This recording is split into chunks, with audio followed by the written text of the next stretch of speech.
don't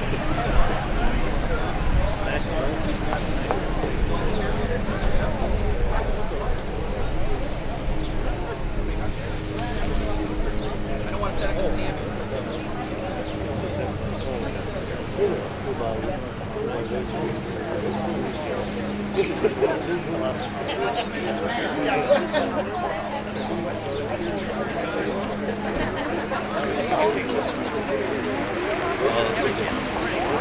No, this is just for them.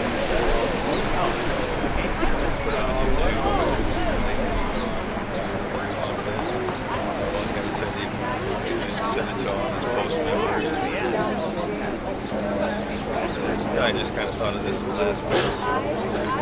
Brought over the sounds and stuff.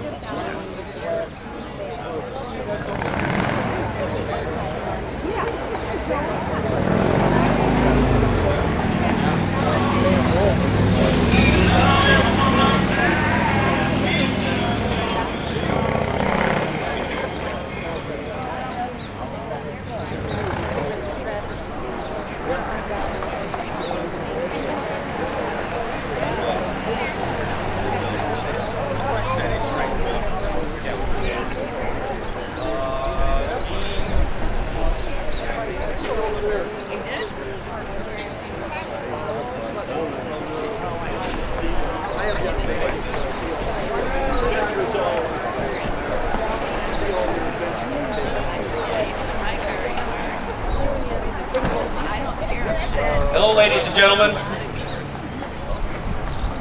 I'd like to thank you all for coming. I want to thank the veterans, family, friends, distinguished guests. I am Al Arndt, Present Commander of Post 250, which is American Legion Red Cloud Post 250. Take a lot of pride in that.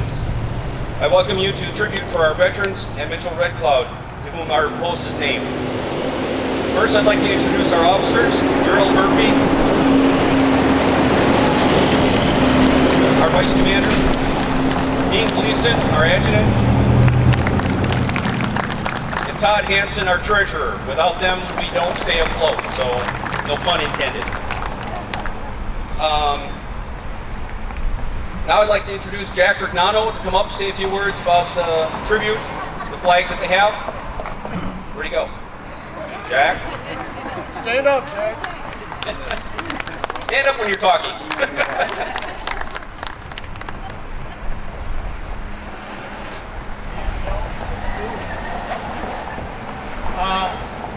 I just had a brief statement to make, is that we had our groundbreaking ceremony the 21st. Down the road, block 2 is the courthouse.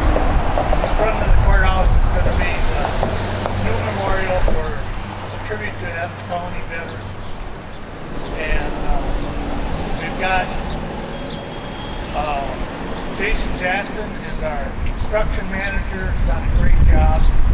We're starting construction this summer, hopefully getting the wall up, and from there we'll keep adding names. I guess we have something like 5,800 names of Adams County vets. I want to let everybody know that if you have a relative, you want to check the list and make sure the name is correctly written. You can make additions now. The group is still in the process of raising money, because it's going to be a never-ending process as we put up more names, add to it, and we really appreciate the work that everybody has done, especially Joe Thiessen from Longview Country Club. Been outstanding as far as major donor, and we're always grateful to anybody who donates. This is for everybody, all the veterans, past, present, and future. So I'd like to thank everybody, and thank everybody for coming here today too.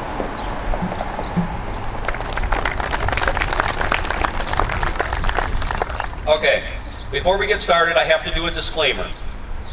I am not politically correct from any way, shape, or form. So if I offend anybody, I'm sorry, but what I believe, and I will stand by it until the day I don't stand anymore. I grew up in Wisconsin, which is also a native name. I grew up in Mukwonago and Waukesha County. My mascot for my school was Mukwonago Indians until political pressure. They finally changed that 2 years ago, which I disagree with, but that's not my call. So anyway, I'm damn proud for what that stands for. So if you're thinking it negative, don't do it around me. That was a lot of pride. Everyone's heard of the Navajo Code Talkers, what they did in World War II to help everybody out to win that war.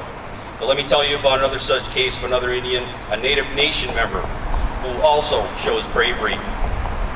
The actions of that veteran, not just an Indian, he was an extraordinary man. Mitchell Red Cloud, born into the Ho-Chunk Nation, January 2nd, 1925, to the parents of Mitchell Red Cloud Sr. and Lillian Nellie Winishek. This man was raised with much pride. He was a people person and with a great sense of humor. During World War II, Mitchell asked his father, Mitchell Sr., if he could drop out of school at the age of 16. His wish was granted. So on August 11th, 1941, Mitchell Red Cloud Jr. enlisted in the Marine Corps. He's a man after my own heart, can you tell? But you go bold or go home. He was assigned to 2nd Marine Battalion, 9th Marines. On April 14th, 1942, Mitchell volunteered and was accepted as one of Carlson's Raiders. Weapons Platoon, F Company, where he was in many battles, including the Battle of Guadalcanal and the Battle of Okinawa in 1945. He was honorably discharged as a sergeant November 9th, 1945. For the next 2 years, he bounced around and he was working with Nancy Laurie, who published accounts of the tribe's traditional stories about the 1832 surrender of Sauk leader Black Hawk to the United States authorities, and how child care customs were changing of the Native Americans. In 1948, Mitchell again returned to service, this time in the Army. Like his father and brother, he was not allowed to retain his rank from the Marines, so he started at the bottom and worked his way up. When Mitchell was stationed in Indiana, he met a pretty young mail carrier named Doris. They hit it off, got married, and had a pretty little girl named Anita. Mitchell was assigned to E Company, 2nd Battalion, 19th Infantry Regiment, 24th Infantry Division. With the outbreak of the Korean War on June 25th, 1950, his unit was one of the first to arrive in country. Mitchell was in a heavy battle, this time with the North Koreans. Throughout the month of July, his unit was pushed back to the Mekong River and was again assigned the Busan perimeter. During August and September of 1950, his unit was moved up to combat the North Koreans' 4th Division, which were fighting fierce. In October 1950, China aided the North Koreans and attacked the United Nations forces. In November, Mitchell Red Cloud's unit advanced to the Chagang River. Sorry if I mispronounced. Mitchell again proved his heroism. Mitchell was manning a forward listening post when the Chinese attacked. He sounded the alarm and saved many lives. Mitchell Red Cloud earned the Medal of Honor posthumously for his actions on November 5th, 1950. Example. His citation reads as follows. Attention to orders. Veterans, please stand. General Order 26-25, April 1951. Corporal Red Cloud, Company E, distinguished himself by conspicuously gallantry and intrepidly beyond the call of duty in action against the enemy, for his position on point of the ridge immediately in front of the company command post. He was the first to detect the approach and Chinese forces and give the alarm as enemy charged from the brush covered area less than 100 feet from him. Springing up, he delivered devastating point-blank automatic rifle fire into the advanced enemy. His accurate and intense fire checked his assault and gained time for the company to consolidate his defense with utter fearlessness. He maintained his firing position until severely wounded by enemy fire.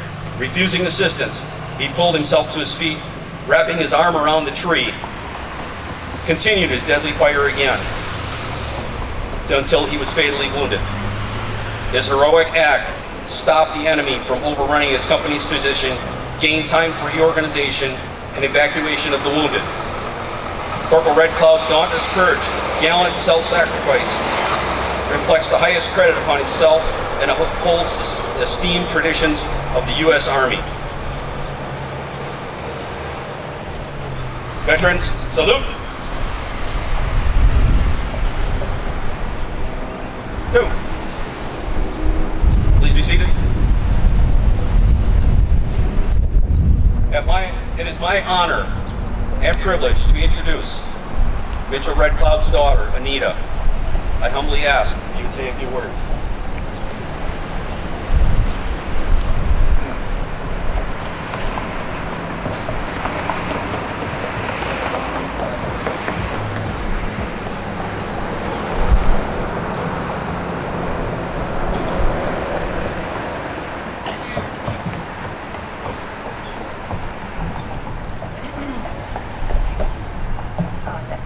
Can you hear me? All right, good. All right, thank you. Well, thank you. It's such an honor to be asked to be here today and to be part of this fabulous piece of artwork there. I'm also blessed to be able to represent Mitchell Red Cloud as his daughter and also my family and the Ho-Chunk Nation as well.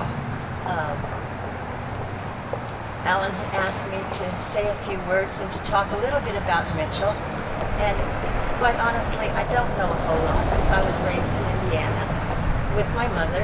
And actually, my mother gave me to another family to raise because she had other children besides me that were older. And I was raised by a wonderful, wonderful family until I was 12. And then with a brief intermission while the social worker came to Fort McCoy to work, and his wife went down to Madison and picked up my father's records, and I was able to get into the Indiana Soldiers and Sailors Children's Home. And this is where my appreciation and love for the American Legion grew, because anything that the state didn't supply for the children that were at the home, the American Legion people did.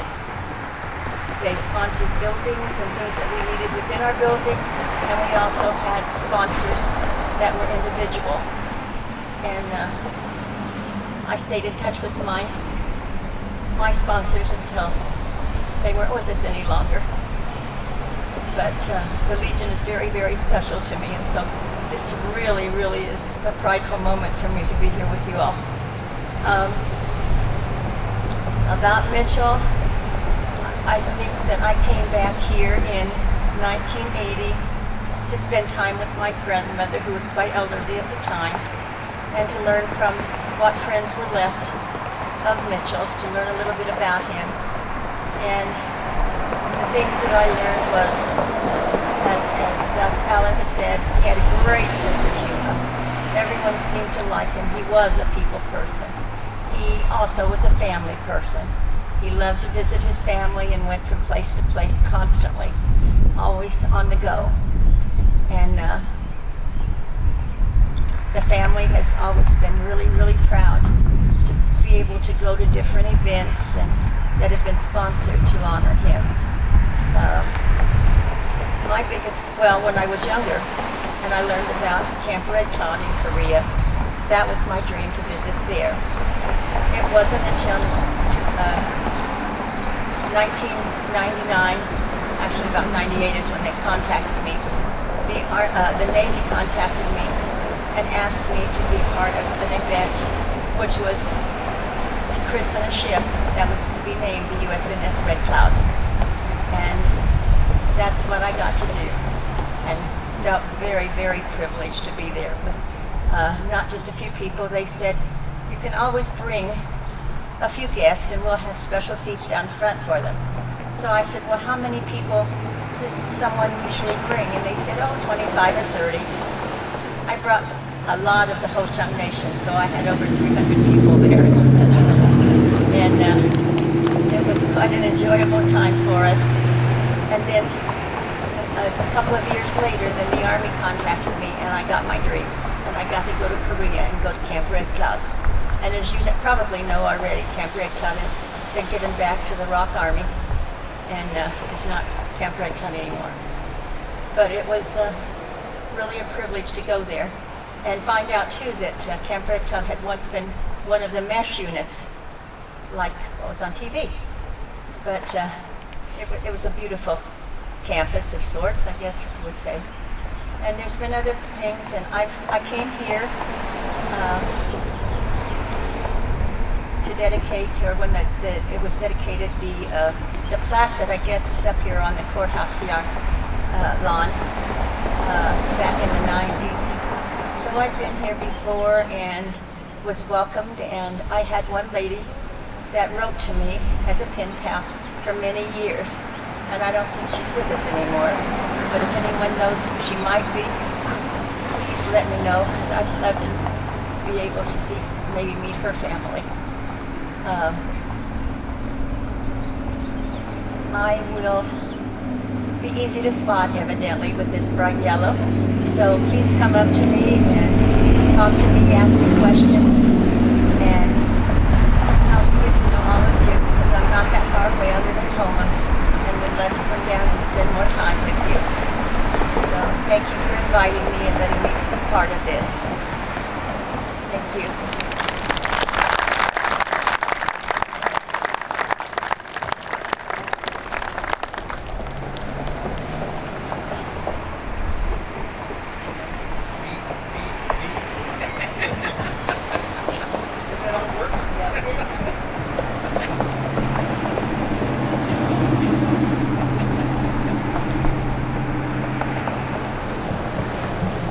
Anita, thank you. In closing, this one man was one of 3,525 to date recipients of the Medal of Honor. This is since March 25th, 1863, Civil War. 3,525 outstanding Americans out of 41 million people who have been in the service. That is a very small percentage, a very elite group. Not bad for a former crane eater, devil dog. This person personified what we all strive for: excellence, honor, and duty to our country and family. One of the best lines from the movie that I've ever heard is, "Uncommon valor was a common virtue." But in today's society, it should read, "is a common virtue" for every veteran that has served. Thank you all for serving. Thank you for coming today and honor this man's legacy and tribute. I want to thank the Ho Chunk Nation for coming.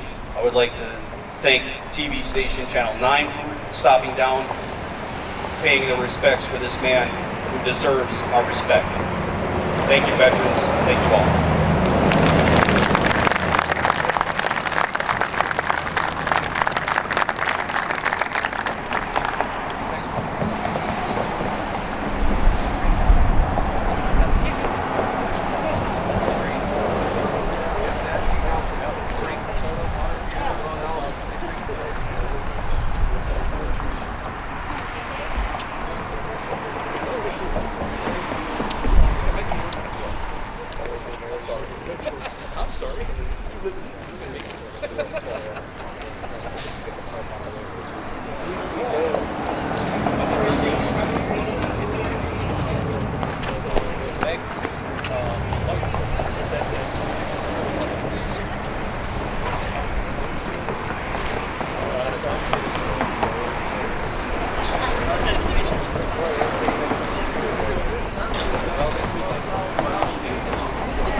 you.